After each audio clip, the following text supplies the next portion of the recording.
안녕하세요. 네, 오늘도 예배 자리로 나오신 성도님들 주님의 이름으로 환영합니다. 앞뒤 좌우에 계신 분들과 주님의 평화가 함께 하시기를 바랍니다. 인사드리겠습니다.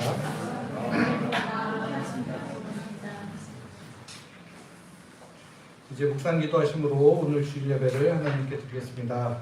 여러 나라의 종족들아 영광과 권능을 여호와께 돌릴지어다. 여호와의 이름에 합당한 영광을 그에게 돌릴지어다. 제물을 들고 그 앞에 들어갈지어다.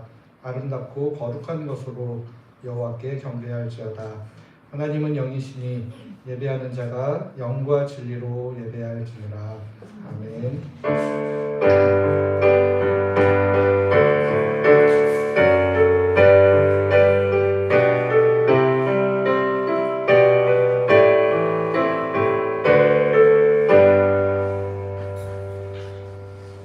성도들이 드리는 찬양과 경배를 받으시기 합당하신 하나님 아버지, 대림절 세 번째 주일을 맞이하여 저희들이 하나님 앞에 나왔습니다. 높고 높은 보좌를 버리시고 낮고 낮은 이 땅으로 임하신 예수님을 기억합니다.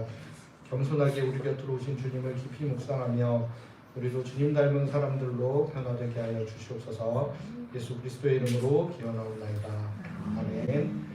모두 자리에서 일어나셔서 성경과 105장 1절 함께 찬송하겠습니다.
사도신경으로 우리의 신앙을 하나님께 고백하겠습니다. 나는 전능하신 아버지 하나님 천지의 창조주를 믿습니다. 나는 그의 유일하신 아들 우리 주 예수 그리스도를 믿습니다. 그는 성령으로 잉태되어 동정녀 마리아에게서 나시고 본디오 빌라도에게 고난을 받아 십자가에 못 박혀 죽으시고 장사된 지 사흘 만에 죽은 자 가운데서 다시 살아나셨으며 하늘에 오르시어 전능하신 아버지 하나님 우편에 앉아 계시다가 거기로부터 살아있는 자와 죽은 자를 심판하러 오십니다. 나는 성령을 믿으며 거룩한 공교회와 성도의 교제와 죄를 용서하는 것과 몸의 부활과 영생을 믿습니다. 아멘. 다 같이 자리에 앉으시겠습니다.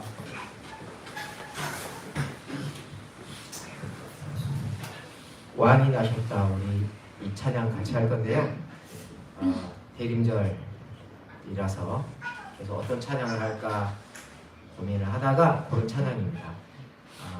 우리를 위해서 오신 예수님을 생각하시면서 이 찬양 같이 드리도록 하겠습니다. 거룩한 밤하늘에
성도여 다 함께 찬송가인데요.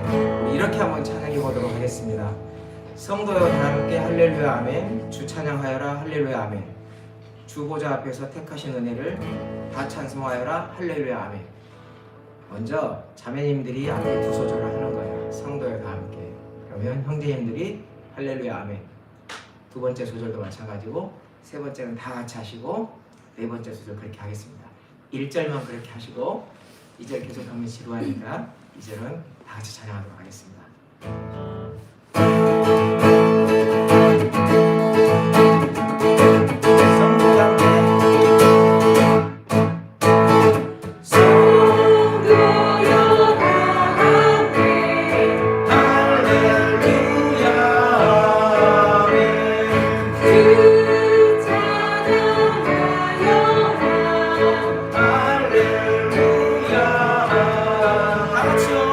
주 보좌 앞에서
빛으로 오셨네.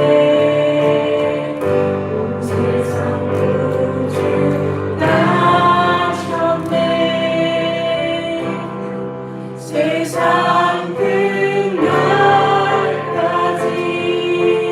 우리와 함께 하시며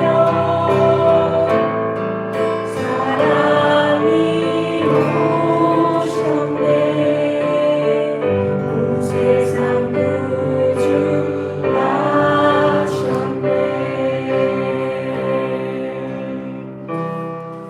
기도하시면서 오늘 예배를 위해 기도하겠습니다. 우리 위해 오신 예수님을 생각하시고 그 예수님을 통해서 우리의 죄된 모든 것들이 해결되고 상을 받은 것에 감사드리며 우리 자신을 돌아보고 오늘 예배를 기대하며 같이 기도 나가겠습니다.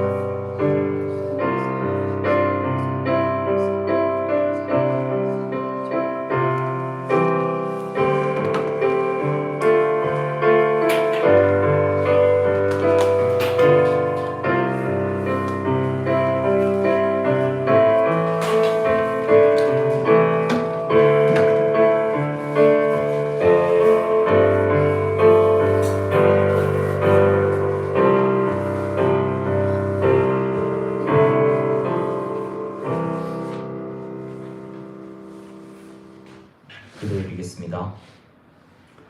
사랑의 하나님, 우리가 하나님을 알고 하나님과 사랑의 관계를 맺고 살아가게 하시는 은혜에 감사드립니다.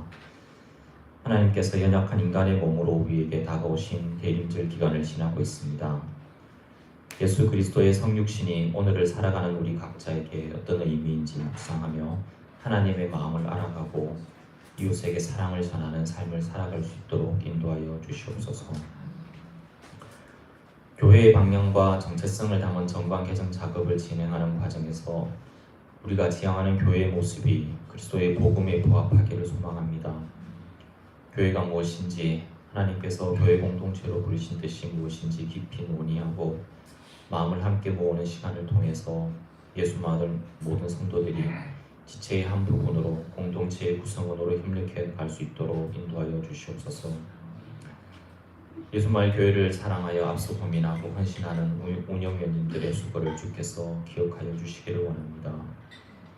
몸이 아픈 지체들을 위해 기도합니다. 권정영 집사님의 폐렴 증상이 속히 안정되어서 건강을 회복할 수 있도록 은혜를 주시옵소서.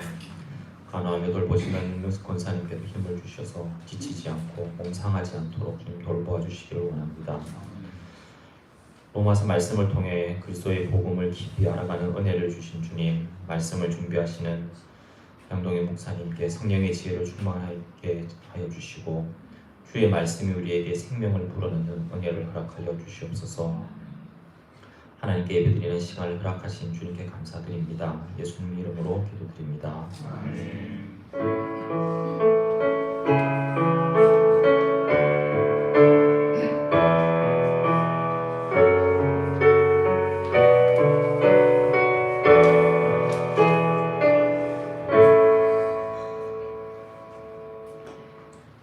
찬송가 218장 1절 함께 찬양하며 봉헌하겠습니다.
자리에서 일어나셔서 사랑의 나무를 찬양하겠습니다.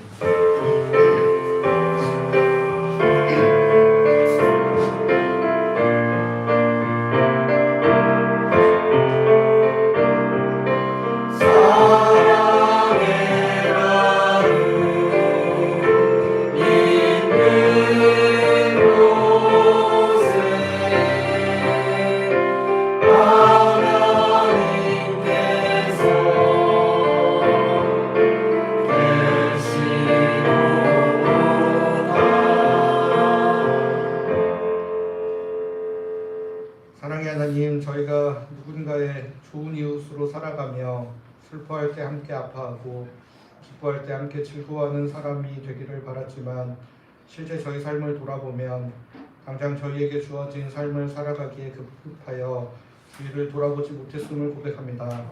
하나님께서 허락하시는 사랑으로 참으로 중요한 것이 무엇인지를 깨달아 삶을 나누며 사는 사람들 되게 하여 주시옵소서. 오늘도 그런 사람 되기를 소원하는 마음을 주신 주님께 마음과 뜻과 정성을 다하여 준비한 예물을 드립니다. 저희의 예물이 자꾸 부족하지만 이 가운데 저희의 삶의 열매와 눈물들이 담겨 있사오니 그 모든 것을 기쁘게 받아 주시옵소서. 더불어 예물과 함께 주님께 드리는 간절한 기도의 제목들을 기억하사 모든 기도 제목들에 하나하나 신실하게 응답하여 주시옵소서. 평화의 주보우신 예수 그리스도의 이름으로 기도드립니다. 아멘.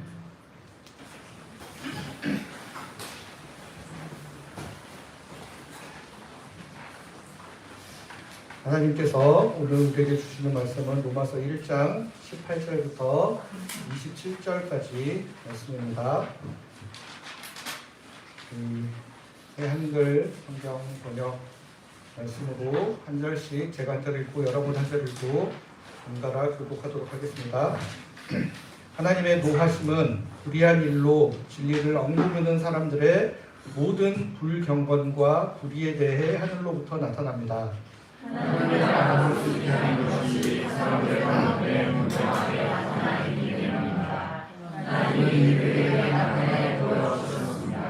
하나님의 보이지 않는 속성들 곧 하나님의 영원한 능력과 신성하심이 이제 분명히 보입니다. 그것들이 세상이 창조된 뒤로는 창조물들을 통해 이해되기 때문입니다. 그래서 사람들에게는 변명할 여지가 없습니다. 그들은 하나님을 알면서도 하나님을 하나님으로 영광을 드리지 않고 감사를 드리지도 않았습니다. 오히려 그들은 더없는 생각에 빠졌고 그들의 깨닫지 못하는 마음은 어두워졌습니다. 자기들은 지혜롭다고 큰 소리치지만 바보가 되어버렸습니다. 썩어 없어지지 않으시는 하나님의 영광을 없이 썩어 없어질 사람과 세와 배열할 짐승과 기어다니는 짐승의 영광으로 바꿔왔습니다. 그래서 하나님은 그들을 자기네 마음에 품은 욕망에 넘겨주어 더러운 짓에 빠지게 두셨습니다. 그리하여 그들은 자기네 몸을 서로 욕되게 했습니다. 그들은 하나님의 진리를 거짓으로 바꾸어 창조하신 분 대신 창조된 것을 숭배하고 버렸습니다. 창조주는 영원으로 찬양받으실 분이십니다. 아멘. 이런 까닭에 하나님이 그들을 수치스러운 욕정에 넘겨주셨습니다. 그래서 그들 가운데 여성들은 자연스러운 관계를 부자연스러운 관계로 바꾸어 놓았습니다. 마찬가지로 남성들도 여성과 맺는 자연스러운 관계를 버리고 자기네끼리 강렬한 욕망으로 불타올라 남성이 남성에게 부러운 짓을 저질렀습니다. 그래서 미당한 노예에 대해 치러야 할 대가를 자기네 안에 받았습니다.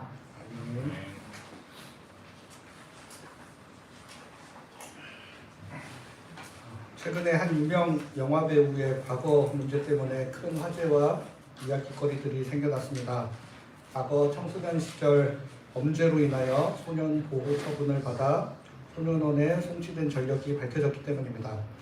배우는 이 문제로 논란이 일어나는 것을 피하고 싶어서인지 자신의 잘못을 인정하고 최소한의 사실관계에 대한 설명을 한 후 은퇴를 선언하였습니다. 그런데 이 배우가 평소 자신의 정치적 성향을 가감없이 표현하였기 때문에 정치권에서도 이 사건에 대해서 한마디씩 말을 얹으면서 더욱더 큰 이슈가 되었습니다. 소년 시절에 법적인 처벌을 다 받은 사건을 다시 들추어내어 낙인을 찍는 것은 다시 일어설 수 있는 기회를 가로막는 잔혹한 처사이고 이렇게 모범적으로 잘 자라서 배우 활동을 하고 있는 것이면 교화의 모범 사례로 소개해야 하는 것 아니냐라는 주장을 하는 사람들도 있고 또 반대편에서 법적인 처분은 다 받았을지 몰라도 피해자의 마음에 남아있는 상처와 트라우마는 어떻게 할 것이냐는 주장을 하는 사람들도 있습니다. 다른 직업이면 몰라도 매체에 자주 노출되는 글을 볼 때마다 피해자는 그때의 떠올리고 싶지 않은 과거를 떠올리며 괴로워해야 한다는 것입니다. 양측의 주장이 어느 정도 다 타당한 주장이라고 생각합니다. 이렇게 보면 저 배우가 청소년 시절에 저질렀던 범죄 행위가 가해자와 피해자 모두에게 평생을 따라다니며 생채기 내는 무서운 것이라는 생각도 듭니다. 그리고 이렇게 한두 번 잘못을 하고 범죄를 저지르는 것보다 더 무서운 것은 사람들 안에 이런 죄의 경향성들이 내재되어 있어서 또 다른 범죄 행위들이 끊임없이 일어나고 있다는 것입니다. 다른 사람들이 범죄 행위를 저질러서 어떻게 되는지를 뻔히 보고 또 때로는 본인이 직접 경험을 했음에도 불구하고 또다시 계속 그런 일들이 일어나고 있다는 겁니다. 결국은 범죄를 저지름을 통해 얻고자 하는 좋은 것보다 사실 더 좋은 삶의 길이 있다는 것을 깊이 깨닫는 것이 우선적으로 중요하다고 생각합니다. 더불어 혹 실수로 범죄를 저지른 사람도 진심으로 회개하고 돌이켜서 다시 일어설 수 있는 사회 분위기가 형성되는 것도 중요해 보이고, 범죄로 인해 당한 사람의 상처 치유와 또 그들의 일상의 회복을 위해서도 더 많은 관심을 갖는 것 또한 매우 중요해 보입니다. 로마서 1장 18절부터 3장 20절까지의 말씀은 하나님께서 예수 그리스도를 통하여 우리를 향해 구원의 손을 내미실 수밖에 없었던 이유가 무엇인지에 대해 설명하고 있습니다.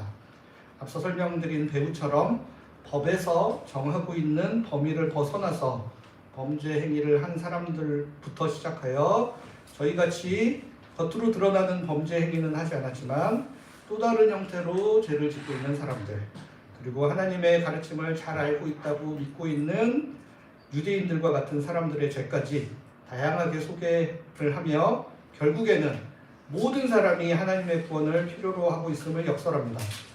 오늘 함께 살펴보는 본문 말씀을 통해 우리의 모습을 정직하게 돌아보는 시간이 되었으면 좋겠습니다.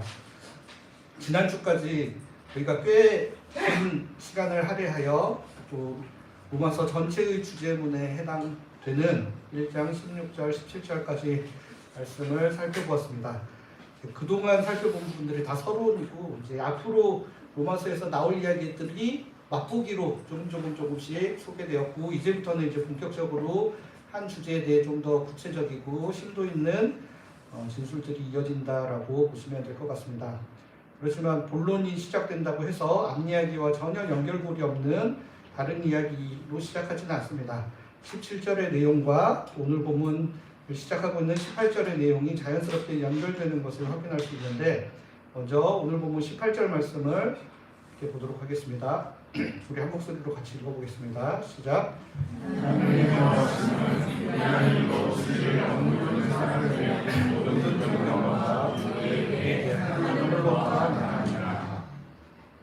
제가 계속 국어 공부를 잘해야 된다 말씀을 드리는 거는 이게 이제 국어의 어순과 또 헬라어의 어순 이런 것들이 좀 달라서, 여기서 일단 중간에 수식하는 이야기 다 빼고 주어와 서술어만 빼놓고 보면 하나님의 노하심이 나타납니다 라고 간단하게 서술을 할 수 있는 겁니다.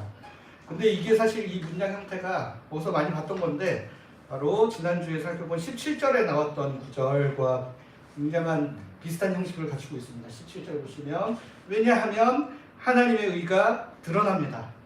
그 다음에 18절도 왜냐하면 하나님의 노하심이 나타납니다. 이렇게 됩니다. 그러니까 저희는 막 주어 서술이 이렇게 떨어져 있지만 헬라어 어순에 따르면 이 말들이 맨 앞에 몰려 있어요. 처음 문장을 시작하면서 17절은 하나님의 의가 계시됩니다 이렇게 시작을 하고, 18절은 왜냐하면 하나님의 노하심이 나타납니다 이런 식으로 시작이 된다라는 겁니다.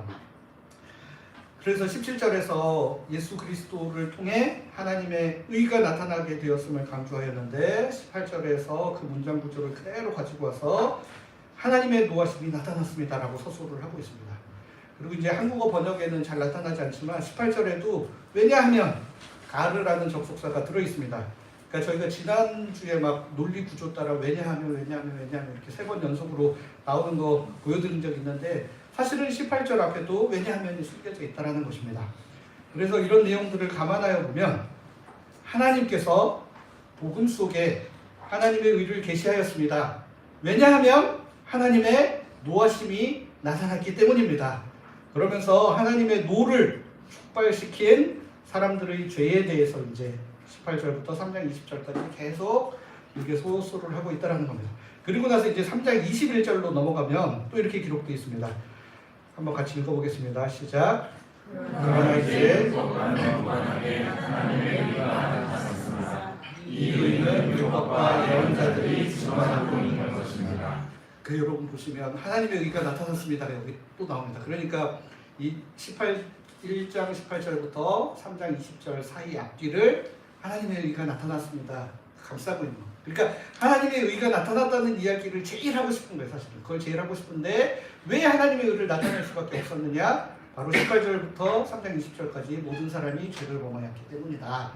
그런데 이제 그 이야기 하다 보니까 길을 잃을까봐 3장 21절 가서 다시 하나님의 의가 나타난 겁니다. 라고 해서 이제 그 하나님의 의가 무엇인지에 대해서는 또 뒷부분에서 이렇게 자세히 설명을 하고 있다라는 겁니다. 이런 흐름을 좀 이해하신 상태에서 오늘 본문 말씀을 좀 들어가 보도록 하겠습니다.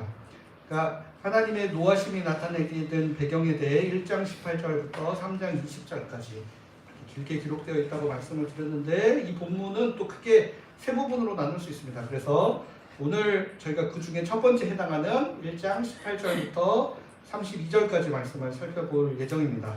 저희가 이제 시간 관계상 27절까지만 읽었지만 32절까지가 전체가 이제 한 부분이라고 볼 수 있습니다. 그리고 또 오늘 본문인 18절부터 32절까지도 세 부분으로 나눌 수 있습니다. 18절부터 23절, 24절부터 27절, 28절부터 32절로 나눌 수 있는데 제일 처음에 있는 18절 말씀을 잘 이해를 해야 그 다음 부분에 나오는 이야기들이 훨씬 더 잘 이해가 될 수 있기 때문에 18절 말씀을 다시 한번 보도록 하겠습니다. 보시면 하나님의 노하심은 아까는 이제 하나님의 노하심이 나타납니다에 방점을 두고 왔다면 이번에 보시면 하나님의 노하심이 뭐에 대해 나타나느냐? 사람들의 모든 불경건함과 불의에 대해 하늘로부터 나타납니다. 라고 이야기를 하고 있습니다. 그러니까 하나님의 노하심이 우리 사람을 향하고 있지는 않습니다. 기본적으로 사람들에 대해서 분노하시고 노하신 게 아니라 사람들의 불경건과 불의를 향해 하나님의 노를 바라고 계신다는 것이죠. 불경건과 불의가 한자어로는 경건하지 않음, 의롭지 않음을 표현하는 단어들인데 기본적으로 불경건하고 불의한 행위 하나하나 이거 하나의 잘못 하나하나를 가리키는 표현이라기보다는 어그러지고 비틀어진 상태를 표현하는 단어들입니다. 지난주에 저희가 의에 대해 설명하며 말씀드린 것처럼 의로운 상태가 올바른 관계를 유지하고 있는 상태가 의로운 상태다. 그렇다면 그 관계가 어그러지고 비틀어진 상태가 불의한 상태인 것인데 그 중에 이제 조금 구분을 하자면 불경건이라는 단어는 주로 하나님과 우리 사이의 관계가 어그러져 있는 상태를 표현하는 단어이고 불의라는 단어는 주로 사람과 사람 사이의 관계가 어그러지고 비틀어진 상태를 표현하는 용도로 쓰이는 헬라어 단어가 이렇게 쓰였다라는 것입니다. 사람들이 하나님과 어그러진 관계로 또 사람들 사이에 어그러진 관계로 살아가는 상태, 그런 불의하고 불경건한 상태에 대해 하나님의 노하심이 나타나는 것입니다. 그리고 1장 18절을 다시 보시면 그리고 어떤 사람들이 주로 그런 상태로 살아가는가 하면 불의한 일로 진리를 억누르는 사람들이 그렇게 살아간다라고 이야기를 하고 있습니다. 하나님의 진리가 드러나야 되는데 그 진리가 드러나지 못하도록 가로막는 거예요. 가로막고 억눌러가지고 이제 하나님의 진리가 드러나면 왜냐 자신들의 불경건함과 불의함이 세상 가운데 드러나고 깨닫게 되어지니까 그렇게 되지 못하도록 적극적으로 가로막는 사람들이 있다는 거죠. 그러니까 여러분들 회사 같은 데서도 뭐 드라마 같은 데 그런 거 나오잖아요. 공익제보 뭐 이런 거 올바르고 바른 걸 위해서 드러내어 공익제보를 하려고 하면 주변에 있는 회사 동료들이 다 뭐라 그래요?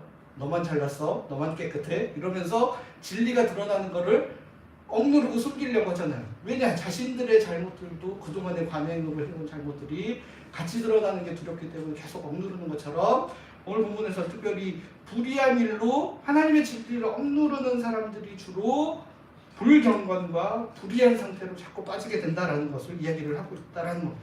그래서 사실 이 18절 말씀은 인류의 보편적인 불경건과 불의를 지적하면서 동시에 적극적으로 하나님의 다스림을 거부하며 부도덕하게 살아가는 사람들의 모습을 좀 더 포커싱해서 지적하고 있다는 겁니다.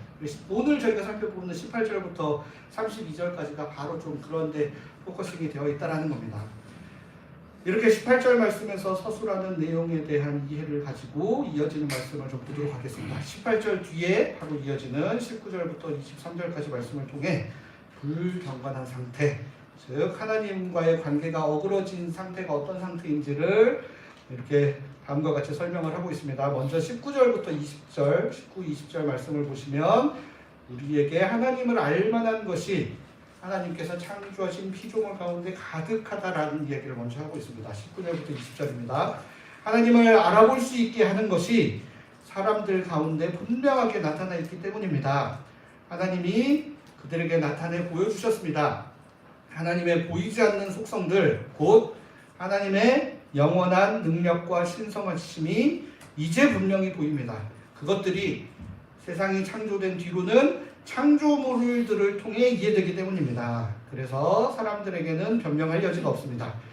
우리가 하나님을 몰라서 하나님과의 관계가 어그러지는 게 아니라는 것이죠. 하나님을 알만한 것이 이미 하나님께서 창조하신 이 모든 피조물들 가운데 분명하게 나타나고 있다는 겁니다. 여러분들 가만히 생각해보면 진짜 생각해보면 정말 놀랍고 기적 같은 일들이 우리 주변에 너무나 많이 일어나고 있는데 우리가 반복적으로 지속적으로 관찰을 하고 있기 때문에 이게 기적 같은 일인 것으로 받아들이지 못하고 살아간다는 것이죠. 우주의 운행 원리나 생명의 신비 같은 거가 바로 그런 것이죠. 과학자들이 사실은 이런 반복적으로 관찰되는 현상을 관찰해서 이거의 원인이 무엇인지를 밝혀내고 그것에 법칙, 원리라는 이름을 붙입니다. 하지만 왜 그렇게 되느냐? 거슬러 올라가며 계속 질문을 던져서 최초의 원인이 무엇이었느냐? 즉 철학에서 이야기하는 일자라는 것이 무엇이냐? 라는 것에 대한 질문을 던지면 설명을 못한다는 겁니다. 과학자들도 그거는 인정을 해요. 최초의 원인이 무엇인지에 대해서 이야기하라 하면 그거는 우리가 알 수 없는 것이다 라고 이야기를 하지만 우리 지구상에서 일어나는 여러 가지 법칙들을 데이터화하여 원인과 결과를 밝혔을 때 뭔가 중력이라는 힘, 그 다음에 전자기력, 뭐 이런 핵력, 이런 힘의 원리들을 발견하여 그 원리를 가지고 세상을 하나하나 대입해보면 다 잘 맞아 떨어지는 거죠. 그렇기 때문에 그런 거라고 하지만 왜 만유인력, 서로가 서로를 잡아당기는 힘이 있고 뭐 이런 것들에 대한 질문으로 거슬러가고 또 그 전으로 올라가다 보면 그 원인까지는 다 알아낼 수 없다라는 것입니다. 그래서 이처럼 이 세상이 운행되는 원리, 그 안에 담긴 생명의 신비들을 관찰해 보면 오늘 본문에서 표현한 것과 같이 하나님의 영원한 능력과 신성하심이 분명히 나타나기 때문에 하나님을 알아볼 수 있게 하는 것은 충분하다라고 바울은 주장을 하고 있고 또 우리들도 어느 정도 그 사실을 그렇게 믿고 있습니다. 이렇게 바울이 보았을 때 하나님을 알만한 것이 충분해서 사람들에게는 변명할 여지가 없어 보이는데 그런데 사람들은 하나님에 대해 어떻게 반응했는지 21절 말씀에 이렇게 기록하고 있습니다. 우리 같이 한번 읽어보겠습니다. 시작.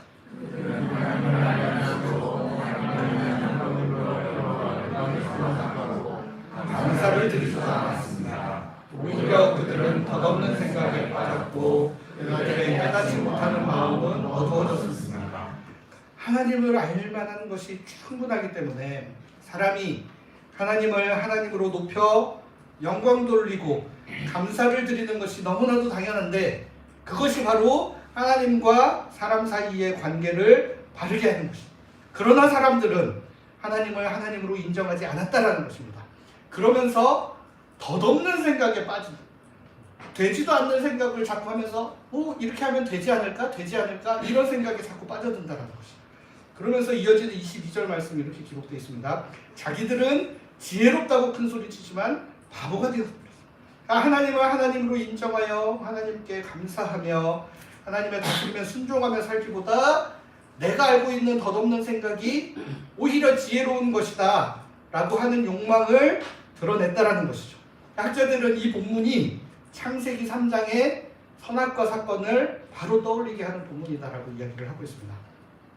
창세기 3장 6절 말씀을 보시면 이렇게 되어 있습니다. 여자가 쳐다보았다. 그 나무 열매는 먹음직스러웠다. 또 그 나무는 눈에 쏙 들었고 슬기롭게 해줄 듯 탐이 났다. 분명히 하나님께서 동산에 있는 모든 동식물들 다 우리가 얼마든지 누릴 수 있게 해주셨는데 단 하나 선악을 알게 하는 나무의 열매만은 따먹지 말아라라고 분명히 이야기를 했는데도 불구하고 앞서 뱀이 여자에게 유혹을 하죠. 선악을 알게 하는 나무의 열매를 따먹게 되면 너희의 눈이 열려 하나님과 같이 될 수도 있을 걸 이렇게 이야기를 하니까 그 이야기를 그 전에는 그걸 볼 때 이거 하나님 말씀을 지키고 하나님께 순종해야 되는 상징으로서 여기다가 그 이야기 듣고 나서 유혹이 확 들어서 열매를 한번 쳐다보니까 너무나 탐스러운데 저거 먹으면 나 진짜 슬기로워지고 지혜로워질 것 같은데 라고 실제로 그렇게 된 게 아니라 라고 생각을 한다는 거죠. 이렇게 될 것 같은데 그러니까 여러분들 우리 자녀들한테 공부 열심히 하고 그래야 당연히 안정적인 삶을 살아갈 확률이 높으니까. 근데 그렇다고 해서 모든 사람들이 다 그렇게 되는 게 아닌데도 불구하고 그렇게 될 거라고 스스로 판단하고 생각해서 하나님의 뜻과 어긋나는 일들로 가게 하는 일들도 분명히 우리 가운데 있다라는 것입니다. 사람들이 하나님의 다스림을 거부하고 스스로 옳고 그름을 내가 판단하여 내가 결정하고 내가 판단하여 나는 너무나 지혜로운 판단을 했다라고 소리를 치지만 사실은 그것이 매우 바보 같은 행동이다라는 것입니다. 뒤에 이어지는 내용들을 보시면 얼마나 어리석고 바보 같은 행동들을 했는지 구체적인 예를 들어가면서 이야기를 하고 있습니다. 결국 이렇게 하나님을 하나님으로 인정하지 않고 하나님의 다스림을 거부하는 불경건이 불의의 출발, 사람과 사람 사이의 관계를 어그러뜨리는 불의의 출발이고 그것이 결국 불의한 행동으로 나타나게 되는 패턴으로 계속해서 이어진다는 겁니다.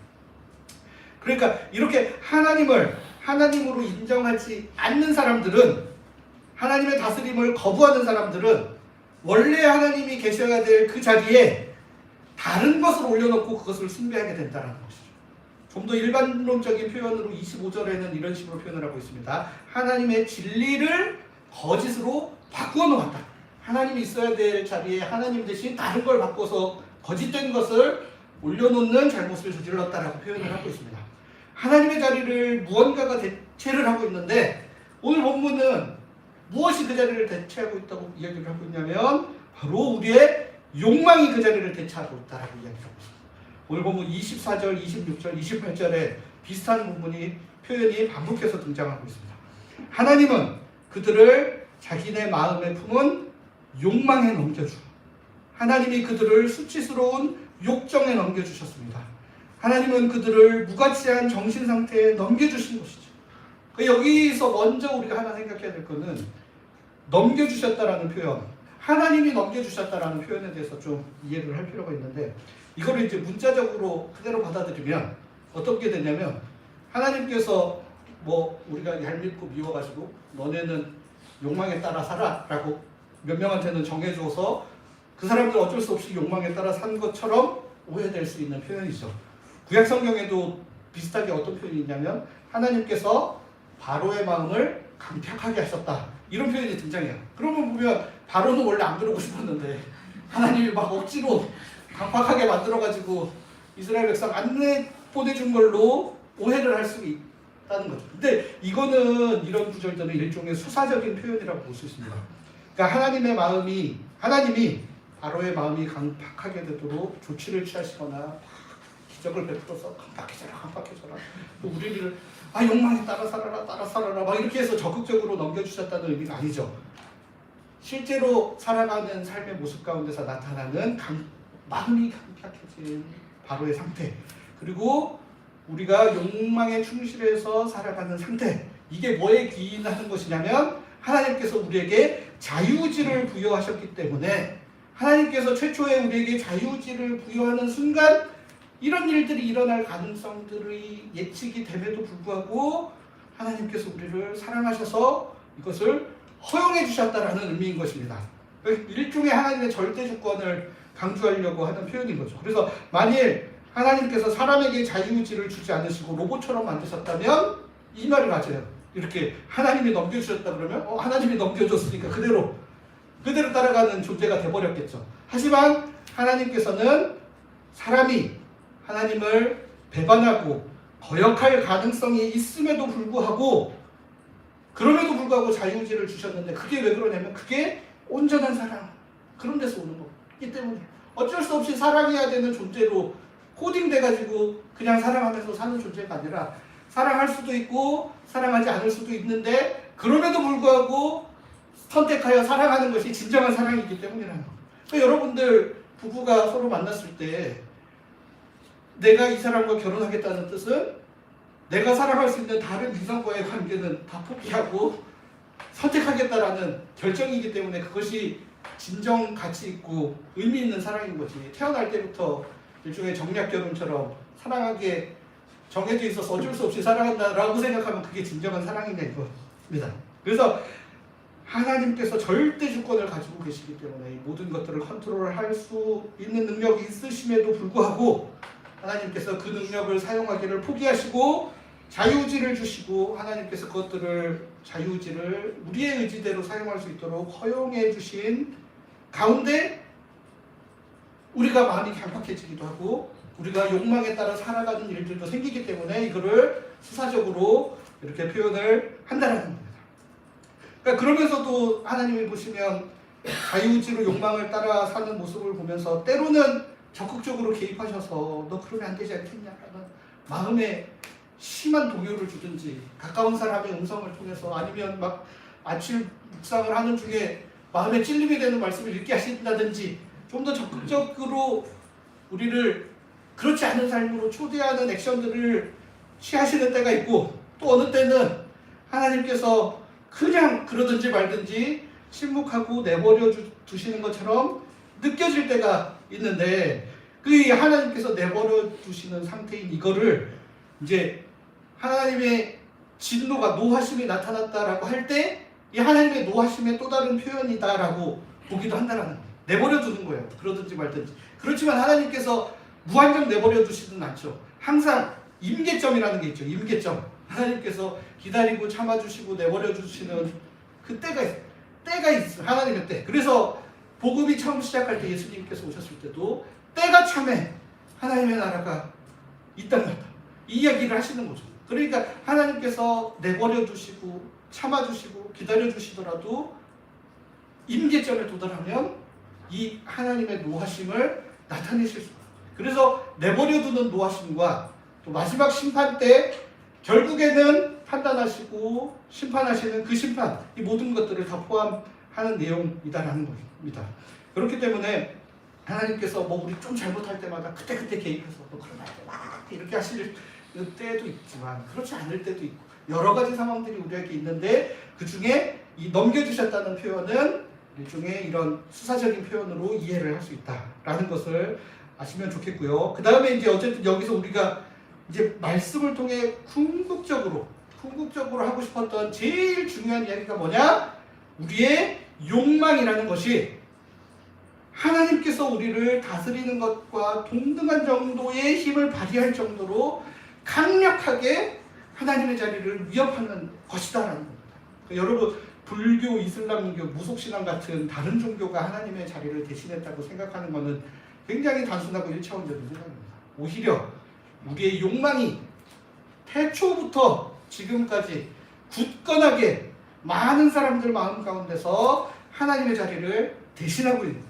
오늘 본문 두 번째 부분인 24절부터 27절까지 말씀을 통해 욕망이 하나님의 자리를 대신하는 사람들이 저질렀던 대표적인 잘못의 사례를 두 가지 소개를 하고 있습니다. 그게 바로 우상숭배와 동성성행위입니다. 이 부분도 굉장히 어려운 주제이죠. 먼저 우상숭배 본질은 사람이 자신의 눈에 보이는 형상을 만들어서 자신이 원하는 바를 가는. 그러니까 요즘 시대에 막 이렇게 집에다가 동물 신상 만들어 놓고 막 이 인도나 이런 나라가 아니고서는 우리나라에서 그런 거 보기 쉽지 않잖아요. 그렇기 때문에 우리는 다 우상과 상관없는 존재다 이렇게 생각하시면 안 되고, 이거의 본질, 우상 숭배의 본질은 뭐냐? 기브 앤 테이크.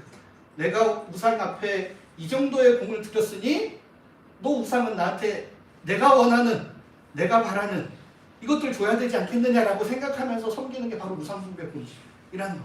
자판기에 1,000원짜리 넣으면 음료수 하나가 나오듯이 내가 기도 40일 작정 기도 했으니까 그대로 줘야지 라고 요구하는 게 바로 우상 숭배의 본질이라는 거죠. 여기에는 관계라는 게 처음에 존재하지 않습니다. 오직 자신이 바라는 거를 관철시키는 것에 관심이 있습니다. 어떻게 졸르고 때를 써서 얻어낼 수 있느냐에만 관심이 있다는 것이죠. 그러니까 결국 우상을 숭배하는 형태를 띠고는 있지만 궁극적으로는 자신의 욕망을 숭배하는 것의 또 다른 표현일 뿐이라는 겁니다. 그리고 동성애를 또 다른 예로 들고 있습니다. 왜 바울사도가 욕망을 숭배하는 사례로 동성애에 대한 것을 들었는지 정확히 알기는 어렵습니다. 당시 분위기 가운데서, 당시 문화 가운데서 이제 문제를 일으키는 사건들이었을 거라고 보는 것이죠. 그러나 1차적으로 문맥상 보시면 하나님의 진리, 하나님의 자리를 거짓된 것으로 대체하는 한 사례로서 자연스러운 관계를 부자연스러운 관계로 대체하는 예로 이것을 들고 있다는 사실을 여러분들이 아셔야 됩니다.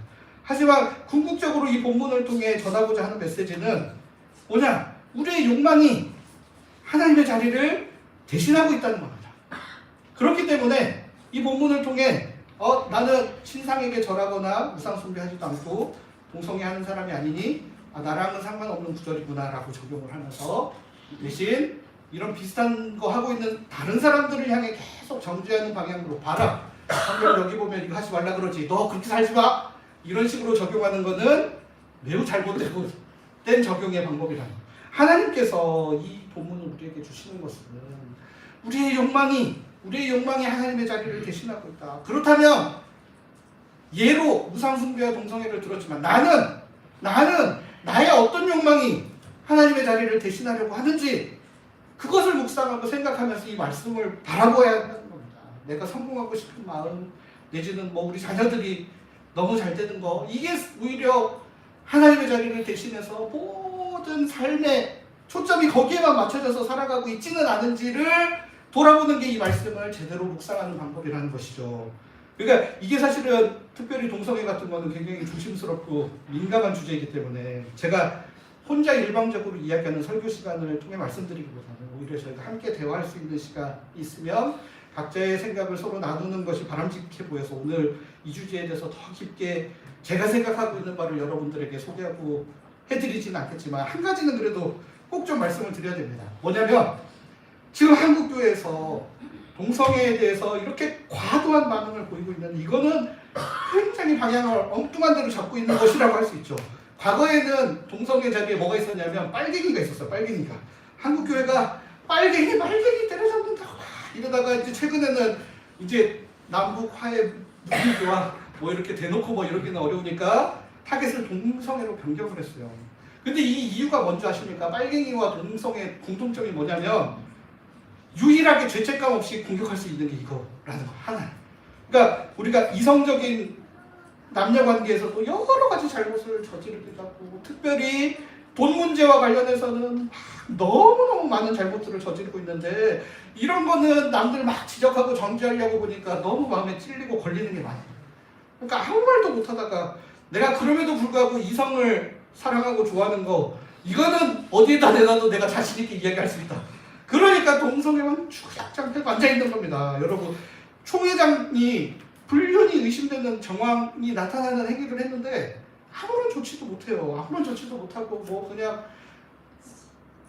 임기 다 마쳤어. 임기도 다 마치고 대신 마지막 노예 자리에서 회의 진행 안 하는 거 정도밖에 못해요. 그러면서 동성애자에게 기도해주고 곁에서 힘이 돼준 사람들은 어떻게 하는지 아세요? 목사 자격을 아예 박탈을 시켜버립니다. 그리고 신학교 입학할 때도 아예 사상 검증을 다 해요. 요즘에는 동성애 반대합니다 표시를 해야 신학교에 입학을 할 수 있습니다. 여러분 여러분 좀만 생각해 보십시오. 동성애보다 훨씬 더 파급력 있고 심각한 문제가 뭡니까? 우리의 욕망을 자극하고 있는 게 뭐냐는 겁니다. 바로 돈을 사랑하고 쾌락을 추구하는 이거에 대해서는 한마디도 못하고 그냥 내 잘못 드러내는 거 너무 부끄러워서 그런 거는 한마디도 못하다가 딴 사람들 정죄하고 비난하는 거는 막 신나가지고 막 그냥 무조건 그것만 반대하고 그러니까 신앙적으로 본인의 신앙 양심과 그 근거에 따라 물론 반대도 할 수 있고 할 수 있죠 물론. 근데 그거를 딴 때는 광장에 나가서 한마디도 못하다가 그거 반대하는 데는 막 광장에 나가서 반대해야 된다고 소리치고 있는 우리의 이 안타까운 모습들을 좀 바라봐야 된다라는 겁니다. 그러니까 오늘 본문에서 궁극적으로 이야기하고 싶은 게 그거예요. 하나님 자리를 대신하고 있는 욕망이 뭐냐. 다른 대로 하나님께서 가르쳐 주신 사랑의 방식이 아닌 다른 사랑의 남녀간에 막 바람도 피우고 뭣도 하고 뭣도 다 하면서 이제 그런 거는 찔리니까 말도 못하고 그냥 회개했으니까 이제 다 용서해 줘야 된다고 받아들여 준다 그러면서 자기가 아니라는 거 확실하는 거 그거 하나만 붙들고 막 이러고 있는 작태가 세상 사람들을 향해 하나님의 메시지가 도대체 무엇이 전해지고 있는지를 돌아봐야 된다는 겁니다. 우리 자녀들이 여러분 돈의 노예가 되지 않고 욕망의 노예가 되는 걸 훨씬 더 경계하고 신경을 쓰셔야 됩니다. 왜냐하면 이거는 실제적이고 즉각적인 보상이 나타났기 때문에 누구라도 눈 돌아가고 휘둘리는 거예요. 그러니까 여러분들 자녀들이 동성애하는 친구 보고 나 동성애해야지 이런 마음이 생길 확률보다 돈에 사로잡혀가지고 돈으로 이것도 저것도 하고 다 잘하는 친구를 보면서 돈의 노예가 될 확률이 훨씬 더 높습니다. 저희가 큰아들도 돈을 너무 좋아해가지고 걱정입니다. 1조를 벌어서 한 달에 1조를 벌어서 한 달에 1,000억을 저희한테 주시겠대요. 그러니까 막 야구 좋아하고 이러니까 야구 선수들 돈 많이 벌고 막 이런 거 보니까 그냥 눈 돌아가는 거예요. 나도 저렇게 돈 편하게 많이 벌어가지고 평생을 떵떵거려. 저는 그런 게 걱정이에요, 여러분. 그게 훨씬 더 걱정이에요. 얘가 말로만 아니라 진심으로 그렇게 될까봐 그게 너무 걱정. 내가 무수히 너네 아빠는 다른 삶을 살 수 있었지만 더 가치 있고 좋은 하나님 나라를 위해 이렇게 포기하고 살아도 우리 봐라 먹고 사는 거 아무 지장 없고 너네 치킨 먹고 싶을 때 맨날 치킨도 먹고 이렇게 살지 않느냐. 이것도 얼마나 좋은 삶이냐 계속 이야기는 해주고 있지만 집에서 맨날 이야기해봤자 유튜브 보고 막 친구들 만나서 눈 돌아가면 그거 감당이 안 돼요. 사실 여기에 더 신경을 쓰셔야 돼요, 여러분. 이게 훨씬 더 심각하고 파급력 있는 겁니다.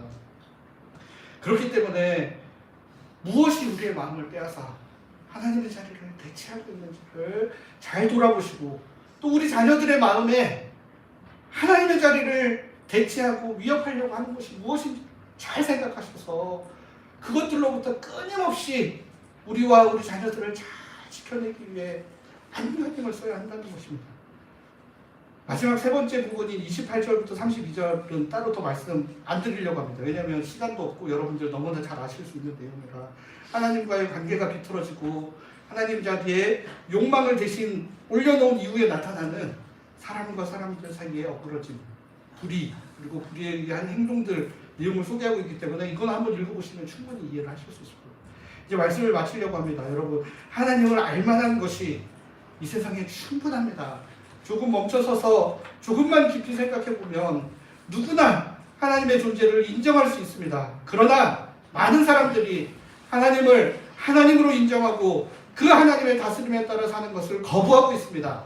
오히려 그 자리에 자신들의 욕망을 올려놓고 그것들을 숭배하며 살고 있습니다. 우리도 하나님을 주님이라고 입으로는 고백하지만 삶의 모습을 들여다보면 욕망을 주님으로 모시고 살아가는 모습이 나타날 때가 있습니다.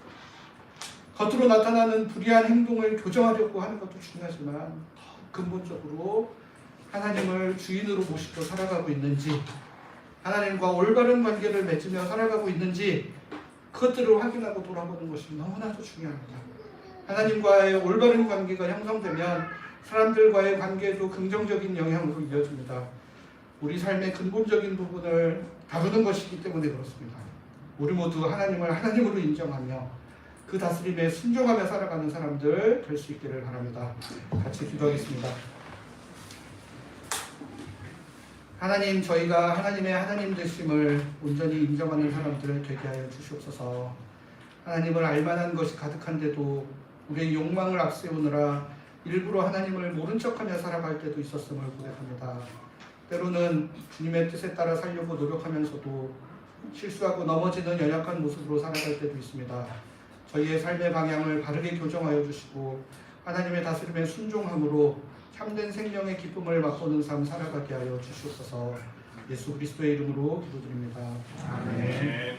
모두 자리에서 일어나셔서 가송의 찬양 찬송가 122장 1절 4절 찬송하고 축사하고 마치겠습니다.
하나님의 사랑과 성령의 교통하심이 하나님의 하나님 되심을 온전히 인정하며 하나님의 다스림에 순종하며 살아가기를 원하는 모든 하나님의 사람들 위해 지금부터 영원까지 함께 하시기를 간절히 축원하옵나이다. 아멘.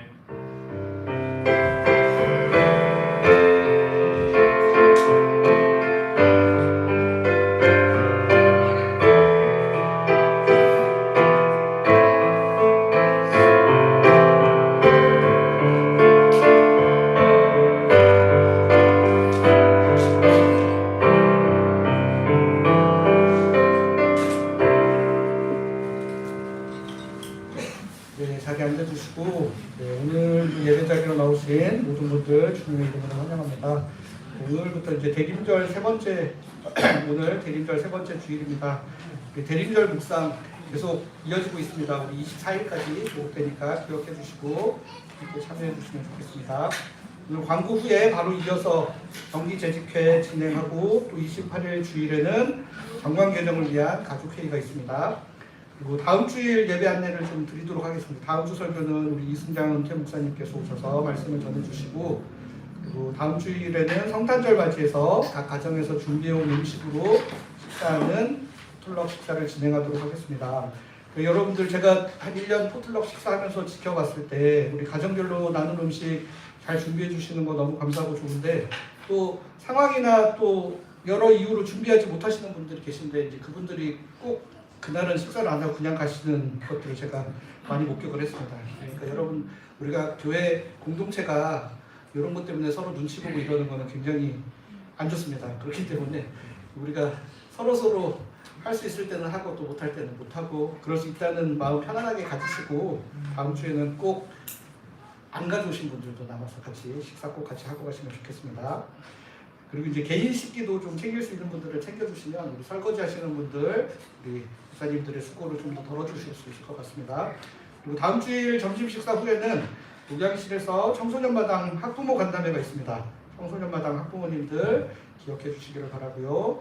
그 다음에 성탄 예배는 25일 목요일 오전 11시에 드리고, 그날은 또 교회에서 따로 식사 준비를 하지 않습니다. 우리 가족들과 함께 식사할 수 있는 시간 되기를 바라고, 또 가족음악회 신청하고 싶은데 못하신 분 계셨으면 마지막으로 신청해 주시길 바랍니다. 우리 권정영 집사님 위해서 계속 기도해 주셔서 감사합니다. 조금 나아진다는 소식이 있기는 한데 아직도 기도가 많이 필요한 상황입니다. 우리 계속해서 권 집사님과 윤영식 권사님 위해서 기도해 주시면 좋겠습니다. 그러면 이어서 바로 재직회 시작하도록 하겠습니다. 제가